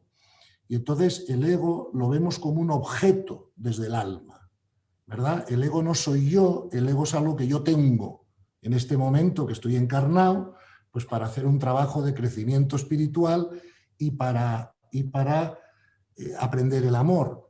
Pero yo no soy mi cuerpo, yo no soy mi ego, yo soy mi alma. Y bueno, más todavía, soy la esencia divina que está en el alma, no sé si me explico, ¿no? Pero vamos, ya con llegar a identificarnos con el alma, creo que ya hemos subido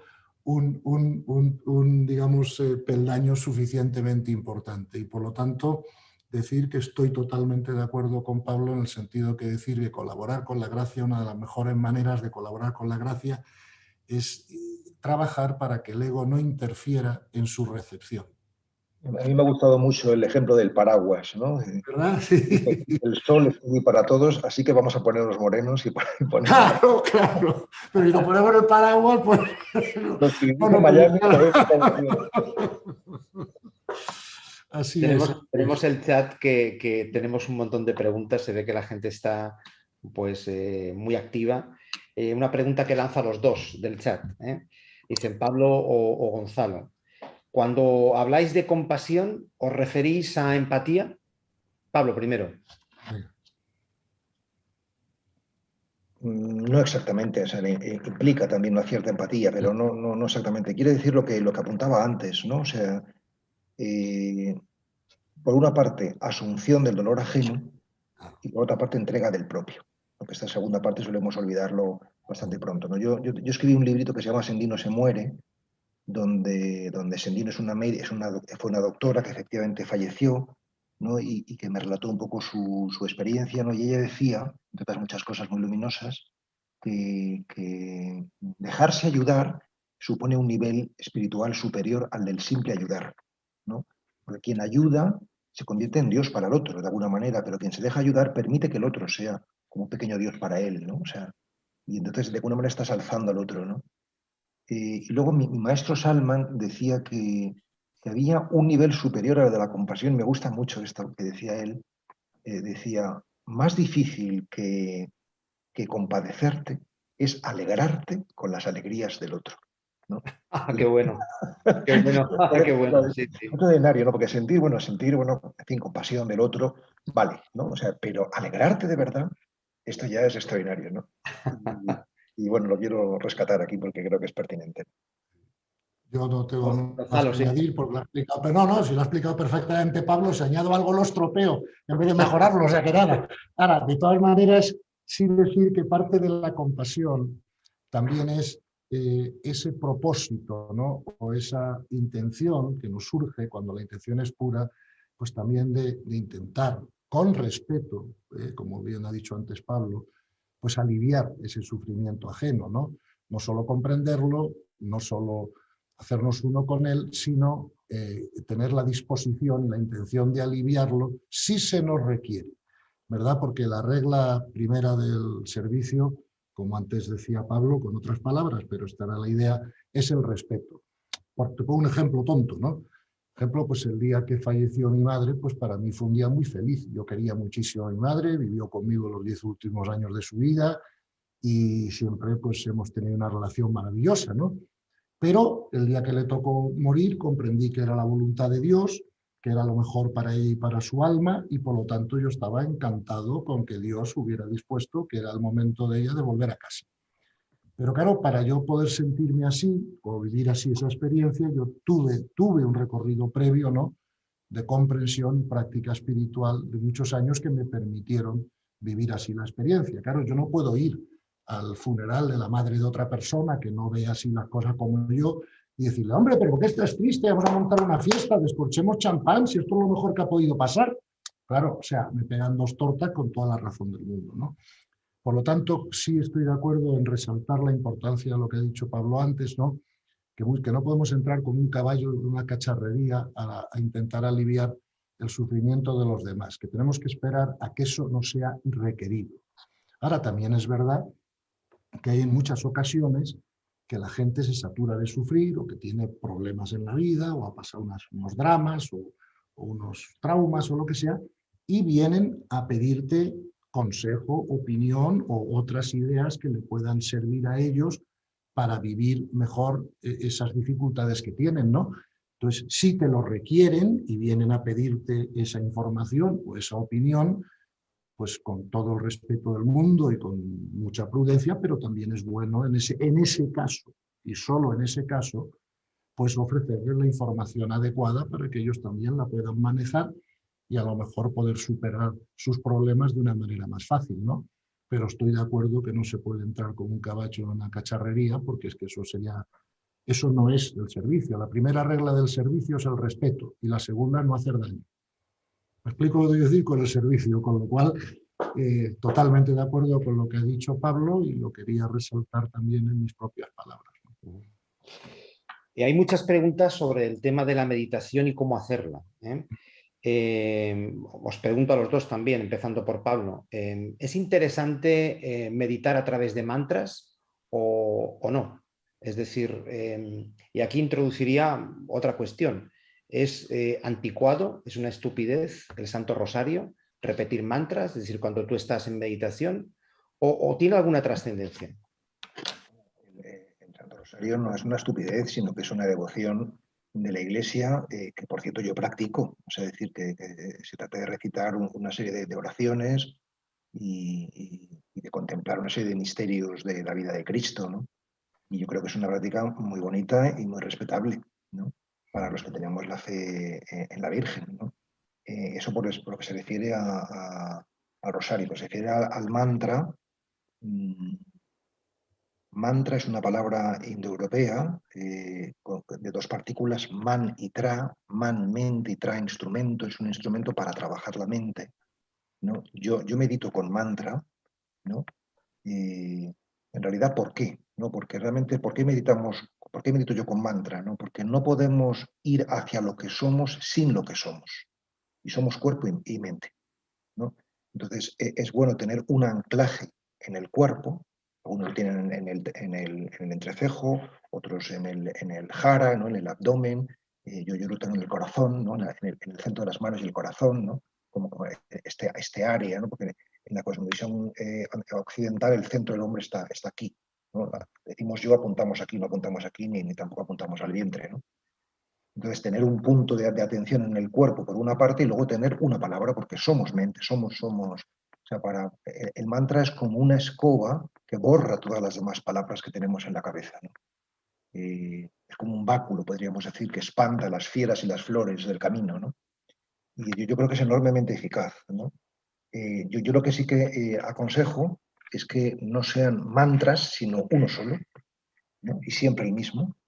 Y también aconsejo que sea muy breve.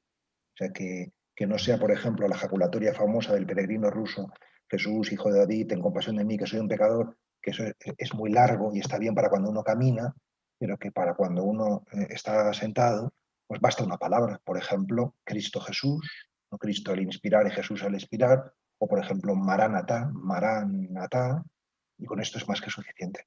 Yo recomiendo meditar con mantra, ayuda muchísimo. Sí, vamos a ver, una vez más, totalmente de acuerdo con lo que ha dicho Pablo y ahí no añado nada, ¿no? Otro consejo práctico que... Gonzalo, una pregunta. Sí. ¿Tú qué opinas del Santo Rosario? No, yo lo mismo que ha opinado Pablo. Es decir, yo creo que el rosario es estupendo. O sea, para mí toda la oración mental, me da igual que sea el rosario, que el Padre Nuestro, que cualquier otra, siempre eleva la energía y siempre te une a Dios. ¿Me explico? Yo lo que digo es que además de hacer oración mental, no en vez de, sino además de hacer oración mental, tenemos que practicar también la meditación, ¿verdad? Y creo que en la filosofía cristiana hace falta más tradición de esto, de la meditación, sabe más la cultura oriental y creo que tenemos que incorporarla más fuertemente a Occidente, ¿no? Y creo que además de todo lo que ha dicho Pablo, las personas que lo estén intentando, que estén empezando a meditar o empezando este proceso, ¿no? Una cosa que les puedo decir que a lo mejor les ayuda, a lo mejor no, porque esto es bastante personal, ¿eh?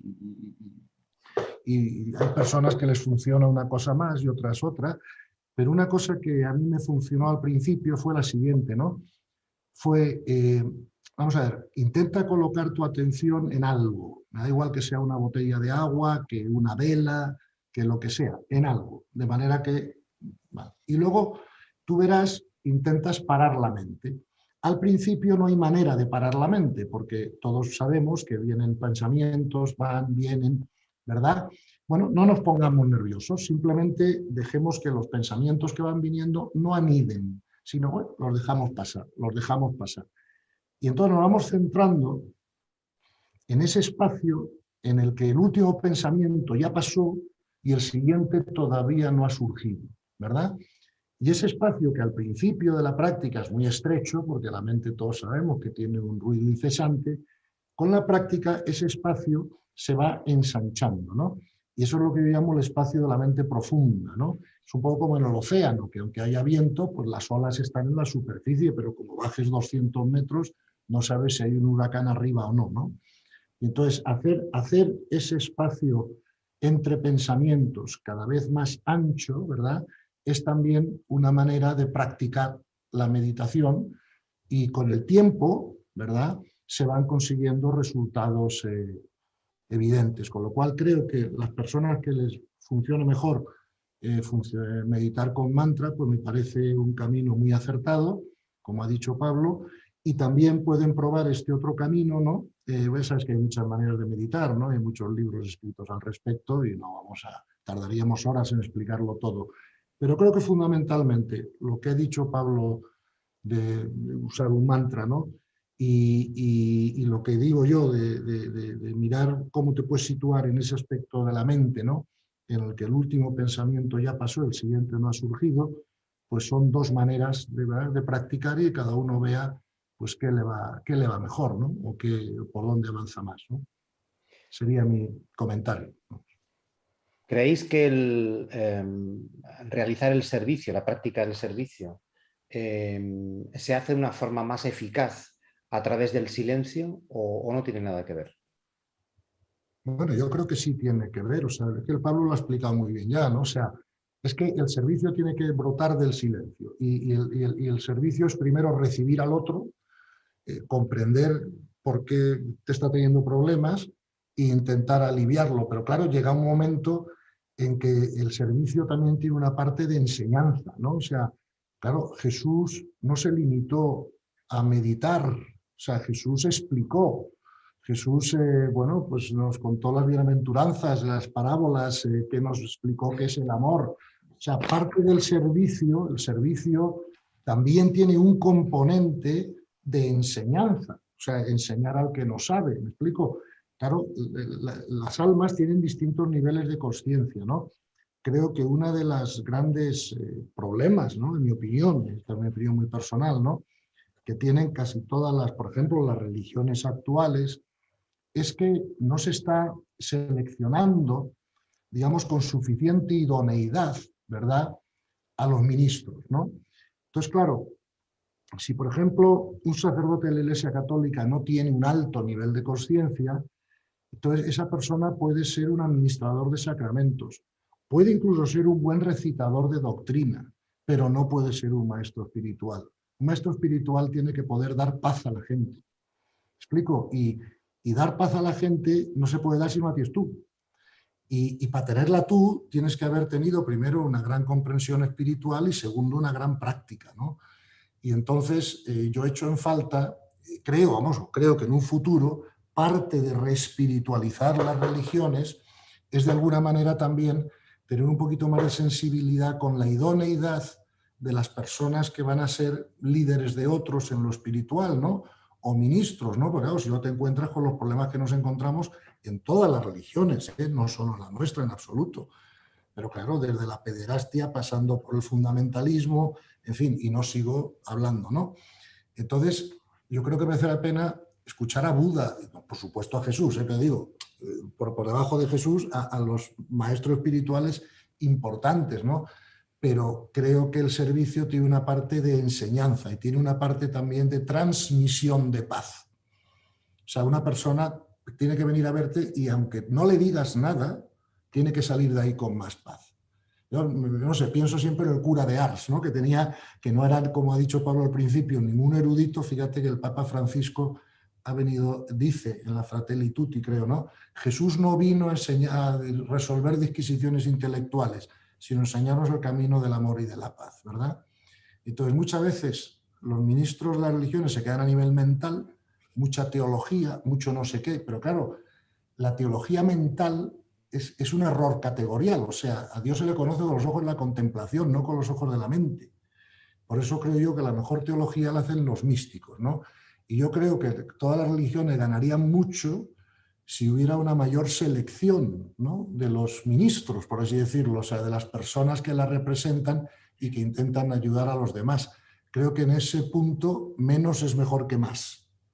¿Eh? Le voy a seguir preguntando a Pablo, porque Por favor. es una pregunta, en fin, inquisitiva, ¿no?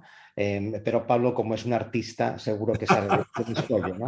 Entonces, Pablo, ¿cómo debe evolucionar la religión, ¿no? Y concretamente, ¿cómo debe mejorar, si se debe mejorar, dentro de la Iglesia Católica? Me gustan mucho las preguntas inquisitoriales porque me estimulan, ¿no? Fantástico. Y no simplemente a practicar el arte del ballet, es decir, de escaparse con elegancia. Bueno, pues yo creo que si hubiese habido una selección de ministros, seguramente yo no estaría como ministro. Habría sido eliminado inmediatamente. Yo recuerdo en el seminario, cuando se marchaban, siempre se marchaban los mejores y quedábamos los peores, nada más, ¿no? La gente, los más devotos, los más centrados, los más caritativos, siempre se marchaban. Quedábamos siempre los más gamberros. Bueno, pues esa pregunta es una pregunta muy importante, Tomeu, porque yo creo que estamos en un momento donde yo quiero romper una lanza a favor de esta fundación vuestra de desarrollo de la conciencia. Me parece que estáis haciendo un trabajo espléndido. No lo digo por daros coba en absoluto, sino porque creo que es lo que hay que hacer en este momento. O sea, creo que hoy la cuestión está en esto, en la conciencia, luego en el ser, ¿no? Y cuando digo esto estoy diciendo que la religión, ¿no? O sea, debería, en mi opinión, en mi modesta opinión, tener un papel más humilde, más humilde, ¿no? Con esto quiero decir que hasta ahora, en Occidente, el cristianismo ha tenido un rol en el mundo de la espiritualidad hegemónico. O sea, prácticamente los cristianos éramos los únicos, ¿no? Por supuesto que había más gente, pero que tenían otros paradigmas diferentes, ¿no?, al de Cristo, pero eran minoría absoluta, ¿no? O sea, y hoy en Occidente esto está cambiando. Evidentemente los cristianos seguimos siendo muchos, ¿no? O sea, pero cada vez menos, ¿no? O sea, y yo creo que hay un paradigma emergente, ¿no? O sea, que tiene que ver con esto de la unidad, con esto de la conciencia, que he apuntado y que hay que desarrollarlo, ¿no? Y escuchar bien qué significa, ¿no? Y los cristianos, los que nos sentimos cristianos, ahí podemos colaborar, podemos aportar, ¿no? Podemos traer lo nuestro, ¿no? Por eso yo le dije que sí a Gonzalo, a esta propuesta que me hizo de este diálogo, ¿no? Porque yo quiero aportar desde lo que yo soy, sin renunciar a ello, para la construcción de este nuevo paradigma, ¿no? O sea, que vosotros lo habéis entrevisto seguramente mucho antes y con mucha más claridad que nosotros, ¿no? Es decir, que yo no creo que estemos en un momento donde la religión vaya a desaparecer, como han dicho algunas personas, ¿no?, algunos teóricos. O sea, no creo que estemos en un mundo donde vamos a ir a lo transreligioso más allá de lo religioso. No creo que lo religioso va a permanecer. Para mí la religión es la poesía de la espiritualidad. Son unas formas, ¿no? Las formas son siempre discutibles, pero también son las que suscitan el amor, ¿no? O sea, tú no te enamoras del amor en general, te enamoras de una mujer en particular, con su cabello, con sus ojos, con su tono de voz, ¿no? Y la religión lo que brinda son formas, ¿no? O sea, pero claro, si te quedas en ellas, pues no llegas al núcleo, ¿no? Entonces yo creo que la religión tendría que seguir la pauta que ha dado Gonzalo de espiritualizarse, ¿no? O sea, es decir, de En definitiva, lo que Jesús de Nazaret pide a sus discípulos cuando se marcha es lo que nos pide a nosotros, ¿no? O sea, ¿qué les pide? O sea, os conviene que yo me vaya, es decir, os conviene no agarraros a la forma y amar espiritualmente, ¿no? Amar desde el Espíritu Santo, que por cierto vamos a celebrar mañana mismo, que es Pentecostés, ¿no? Esta es la cuestión, o sea, es decir, que la Iglesia tiene que entrar en ese movimiento de espiritualización, ¿no? Que no significa dejar las formas, o sea, apartarlas, no como si fuesen malas, sino significa amarlas hasta el final, ¿no? Pero amarlas significa no apegarse a ellas, sino dejarlas que se caigan, ¿no? Que es distinto. O sea, no se trata de dejar las formas, sino permitir que se caigan a base de amor. Porque lo que propones entonces es que la figura de Jesús, de Cristo, salga incluso de la Iglesia, que vaya a otros horizontes. Bueno, es que yo creo que la Iglesia nunca ha tenido ni ha tenido que tener el copyright de Cristo, ¿no? O sea, es decir, que realmente yo no me imagino a Jesús de Nazaret con una política exclusiva o de exclusión, ¿no? Diciendo, oye, tú que estás divorciado y vuelto a casar, fuera. Tú que no has pagado los impuestos, fuera. No creo, ¿no? O sea, decir que realmente el mensaje de las bienaventuranzas, por decir, digamos, la quinta esencia de su legado, no es nada más para los bautizados, no es para la humanidad entera, ¿no? O sea, que Cristo es un faro para todos, ¿no? Igual que lo pueden ser también otros grandes maestros de otras tradiciones de sabiduría, ¿no? Y por tanto pretender tener el patrimonio exclusivo, ¿no? de este legado, pues yo creo que es algo intolerable, o sea, que no se debe permitir, ¿no? Así es como lo veo. Tenemos muchas preguntas. Yo quisiera decir otra vez más que 100% de acuerdo con todo lo que ha dicho Pablo y 100% también de acuerdo con algo que ha dicho Pablo por escrito, pero que no ha dicho ahora, pero simplemente porque no era el momento, pero yo creo que la religión tiene que modernizar su cosmovisión. Estoy de acuerdo en eso también con algo que dijo Pablo en un artículo que leí de él, concretamente en la revista Telva, me parece recordar, ¿no? Y creo que el problema que tiene la Iglesia es que a veces es demasiado lenta, ¿verdad?, en acomodarse a los nuevos contextos, ¿no?, que van surgiendo, ¿no? Y por eso se ve hoy una desconexión entre la cosmovisión que explica la Iglesia Católica y las mentes, por ejemplo, de los chicos jóvenes, listos, tecnológicos, ¿verdad?, con los que yo trato bastante en Estados Unidos y me doy cuenta de esa ruptura, ¿no? De alguna manera la cosmovisión que estamos manejando en la religión actual es un poco casi medieval, ¿verdad?, porque fue casi todo ello pensado hace bastante tiempo y sin embargo el contexto ha ido evolucionando mucho, ¿no?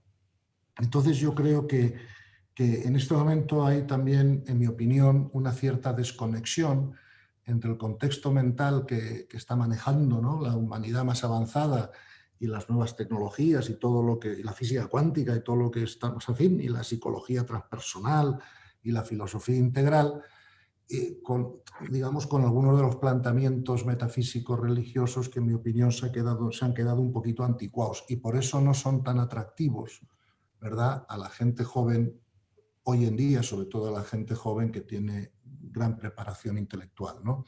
Creo que ahí deberíamos poder ayudar también, porque en la vida creo que es muy importante poder distinguir entre lo que es contextual y lo que no es contextual. Lo que no es contextual nunca va a cambiar. Dios es Dios, el amor es el amor, y eso será hoy, dentro de 5.000 años, y tengamos la tecnología que tengamos, ¿no?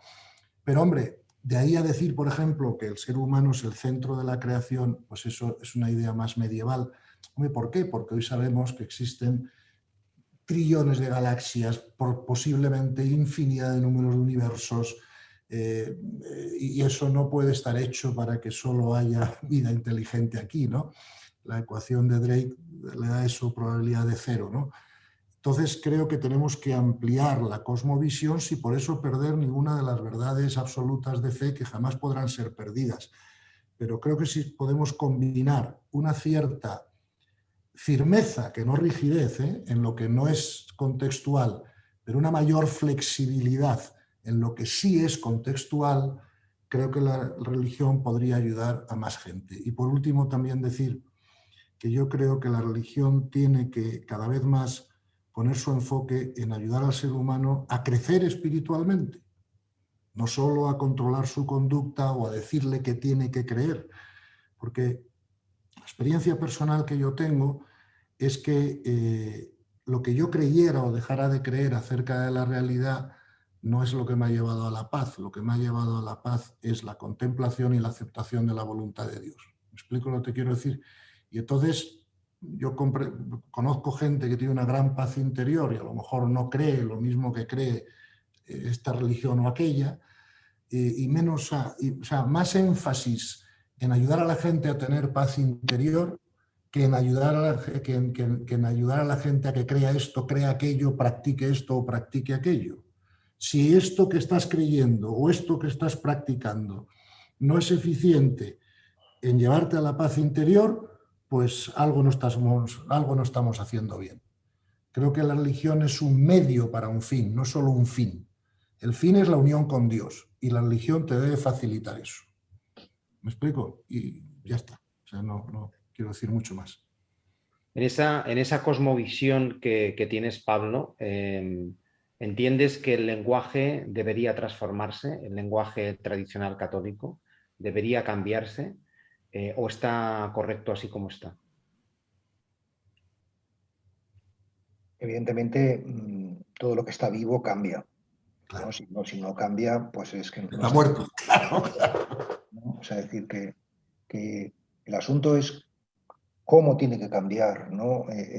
Pero claro, no se trata de hacer borrón y cuenta nueva, ¿no? Sino se trata de que tenemos una tradición muy hermosa y muy valiosa, ¿no? Entonces se trata de recrear lo que hay desde el lenguaje y la sensibilidad contemporáneas, porque ser fiel no puede serlo sin ser, o sea, no puede ser creativo sin ser, no puede ser fiel sin ser creativo, ¿no? Es decir, que si simplemente te dedicas a mantener lo que hay, pues eres un conservador, pero no fiel. La fidelidad precisamente implica esta recreación del patrimonio. Entonces, claro que hay que cambiar, claro que hay que actualizar, ¿no? Reformular, ¿no? En realidad todo mi ministerio pastoral consiste en esto. O sea, es decir, este libro que acabo de publicar hace 3 meses, de Biografía de la Luz, es justamente esto, es una reformulación del patrimonio espiritual del Evangelio en un lenguaje pues que yo espero y creo, al menos así lo he intentado, que sea acorde a nuestro tiempo y a nuestra sensibilidad. Uh-huh. Tenemos en el chat muchas preguntas. Nos dice Victoria Zamorano: Dios no elige a los capacitados, capacita a los elegidos. Gustavo Muzzi nos pregunta: ¿es la espiritualidad el resultado de una intención disciplinada y constante? Habría mucho que si queréis decir algo al respecto. Pues vamos a ver, yo creo que lo más importante en un ser humano, me parece a mí, es la puridad de intención. O sea, lo que distingue fundamentalmente el nivel de conciencia de una persona y de otra no es la erudición intelectual, ni siquiera el grado de conocimiento mental sobre las cosas, sino que yo creo que lo que más distingue un nivel de conciencia del otro, en fin, lo que más distingue a una Teresa de Calcuta de un Pablo Escobar o de un Al Capone es la puridad de intención, ¿no? Y por lo tanto, claro que la espiritualidad es una intención, en el sentido de decir que nosotros tenemos que... Dios ha creado al ser humano libre, ¿no? Y bueno, se nos dice que demos un paso hacia Dios, que luego Dios ya dará 100 hasta nosotros, ¿no? Pero que demos un paso, ¿no? Antes ha hablado Pablo, ¿no?, de la cooperación con la gracia, ¿no? Y claro, nosotros tenemos que dejar que Dios haga su trabajo, pero tenemos que dejarle. Y entonces creo que sí, que la espiritualidad, por supuesto, empieza con un propósito, con una intención, con un deseo, ¿no? Y no quiero usar la palabra deseo en sentido negativo, sino en este caso positivo, ¿no? O sea, un deseo de unirse a Dios, de ser más como Él, de ser mejores hijos, de aprender el amor, ¿no? Y eso muchas veces, igual que la felicidad, es una decisión. O sea, tenemos que tomar una decisión. Es verdad que lo que también he dicho antes esa otra persona, es cierto que muchas veces, o al menos así lo he experimentado y sentido yo, Dios no es que te quite la libertad, pero sí te empuja mucho, ¿eh? O sea, que a San Pablo lo tiraron del caballo o lo que fuera, que no, y no le pidieron permiso antes, ¿no?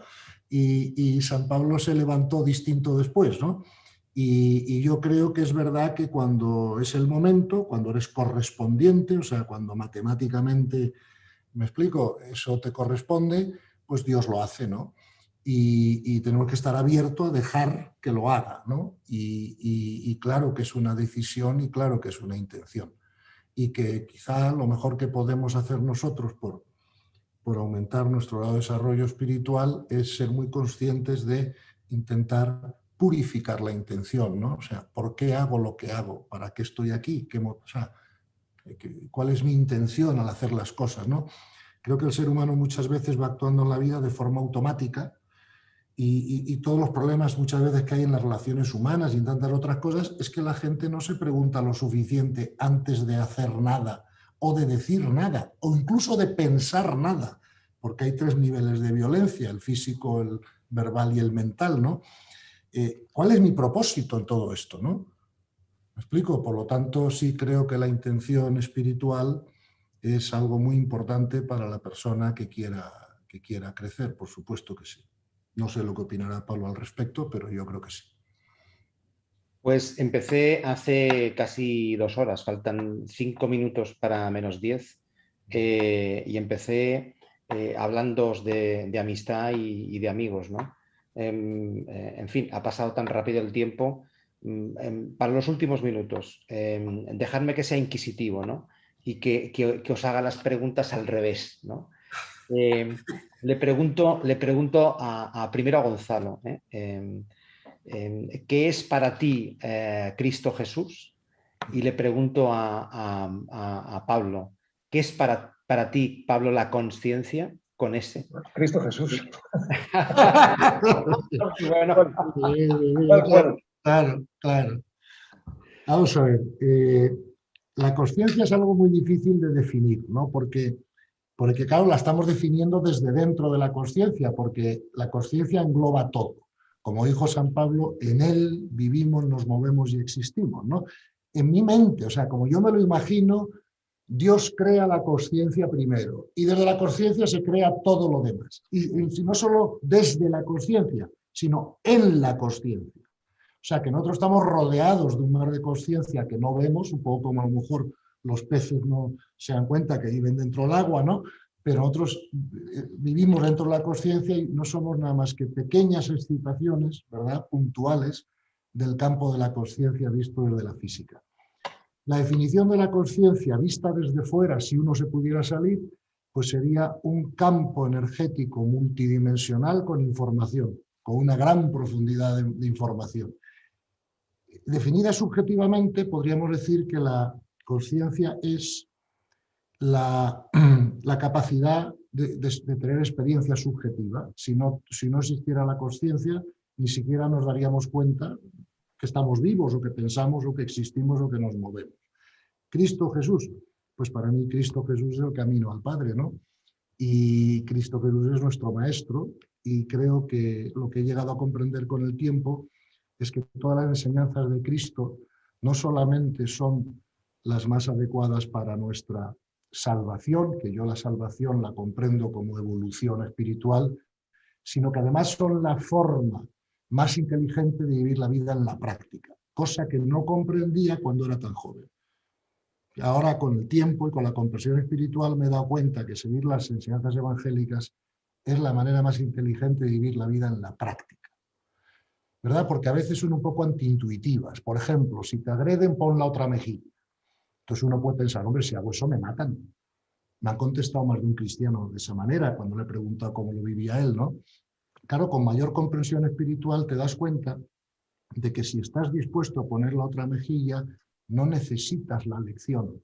Y si no necesitas la lección, no se produce el evento, porque la sabiduría es muy eficiente y más sabio que Dios no hay nadie, ¿no? Por lo tanto, Dios no crea eventos que no sean necesarios para el desarrollo de sus hijos, que son las almas, ¿no? Entonces, la comprensión espiritual te lleva a darte cuenta de que vivir las enseñanzas evangélicas no es solo lo mejor para tu salvación, cada uno como lo entienda, sino además para vivir la vida en la práctica. Y también me gustaría que no solo ensalzáramos la figura de Cristo, que por supuesto hay que hacerlo, pero que también pusiéramos más énfasis en vivir sus enseñanzas. ¿Me explico?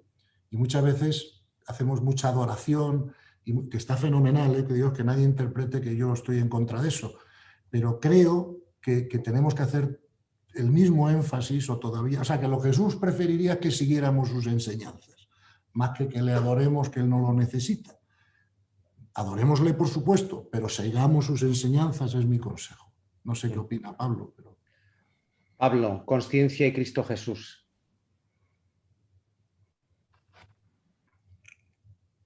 Pues yo creo que más que adorarle a Cristo y más que seguirle incluso, hemos de ser Cristo, ¿no? Eso es, sí, señor. Ser, ¿no? Y bueno, en fin, las preguntas me quedan muy grandes, pero yo diría que la conciencia es la experiencia de la mente vacía, o al menos semivacía, ¿no? Y luego de Cristo diría que es el núcleo más íntimo de nuestro ser, ¿no? De nuestra identidad, ¿no? Y también el núcleo más íntimo de todo. Yo creo que con esto ya hay suficiente para pensar.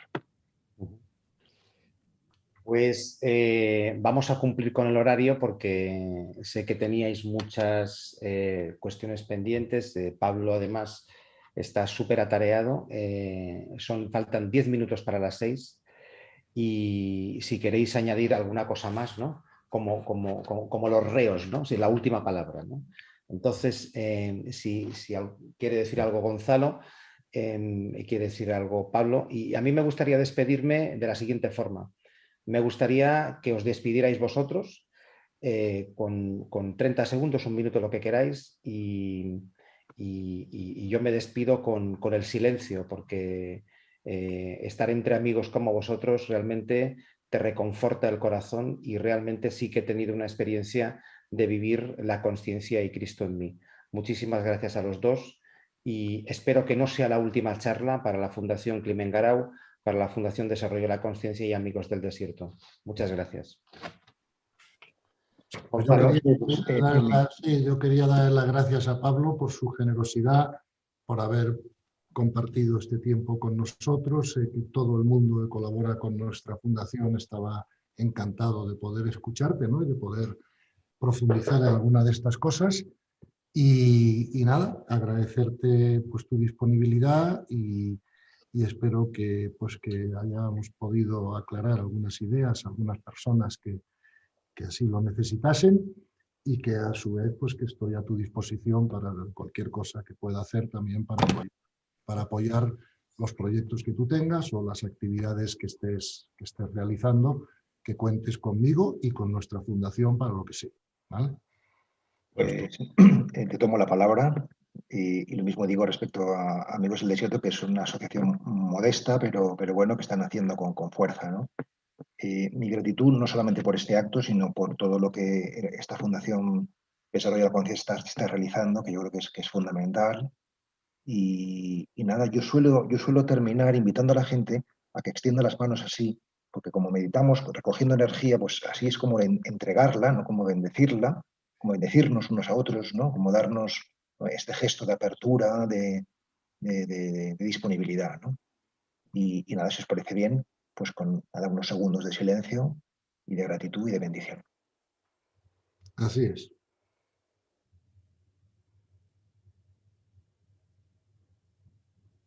Gracias. Gracias a todos.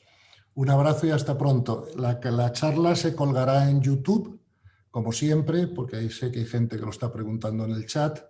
Sé que los que quieran verla después lo van a poder hacer, y por supuesto se le enviará a Pablo y a Tomeo inmediatamente el link para que ellos también lo puedan hacer en sus canales, si así lo desean.